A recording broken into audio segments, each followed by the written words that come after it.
Assalamualaikum dan salam hormat. Semasa 3 bersama saya, Sahih Samsudin. Yayasan Pelaburan Bumi Putra YPB melantik Tun Arifin Zakaria sebagai pengerusi Kumpulan Permodalan Nasional Berhad PNB dan pemegang amanah YPB berkuat kuasa semalam. PNB menerusi satu kenyataan memaklumkan Tun Arifin merupakan Ketua Hakim Negara bagi tempoh 2011 hingga 2017 dan Ketua Hakim Mahkamah Tinggi dari 2008 hingga 2011. Beliau sebelum itu turut memegang pelbagai jawatan di Pejabat Kehakiman dan juga Jabatan Perundangan Kerajaan Malaysia, termasuk sebagai penasihat undang-undang kepada Kementerian Perusahaan Utama dan Jabatan Perkhidmatan Awam, serta Timbalan Penghubal Parlimen. Tun Arifin mengikuti pengajian undang-undang di University of Sheffield, United Kingdom dan mendapat ijazah sarjana undang-undang dari University College London, UK. Selain Tun Arifin, PNB turut mengumumkan pelantikan Datin Nur Azhar Razali sebagai ahli lembaga pengarah PNB berkuat kuasa pada tarikh sama. Sejumlah 11.6 juta ringgit diperuntuk Majlis Agama Islam dan Adat Istiadat Melayu Perlis MAIPS tahun ini untuk diagihkan kepada institusi pendidikan Islam Negeri Perlis.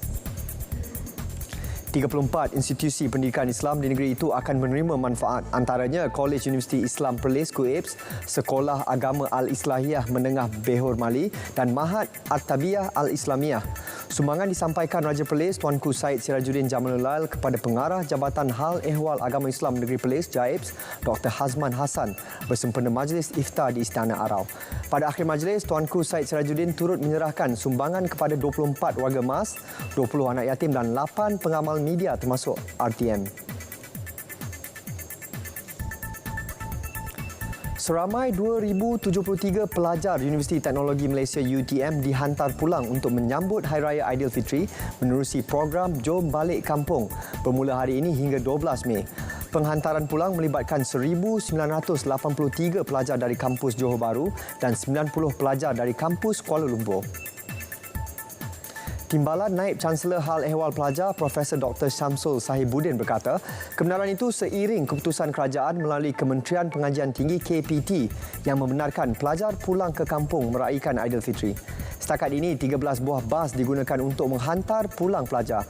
Selain menaiki bas disediakan, pelajar turut dibenarkan pulang menggunakan kenderaan sendiri atau dijemput oleh ibu bapa atau penjaga. Usahawan yang menjalankan perniagaan menerusi dalam talian perlu bijak memasarkan produk. Selain itu, mereka juga perlu bijak dalam mencari pasaran menerusi laman digital dan membuat promosi secara kreatif serta menarik.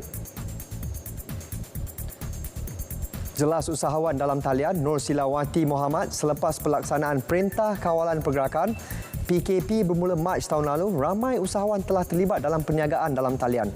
Namun tidak semua yang berjaya kerana menghadapi kekangan seperti tidak dapat mencari pasaran serta penjualan produk tanpa promosi. Nur Silawati juga meminta pembeli supaya berhati-hati ketika membeli sebarang produk atau barangan menerusi dalam talian. Ia berikutan wujudnya penipuan dalam talian atau skamer yang semakin berluasa ketika ini.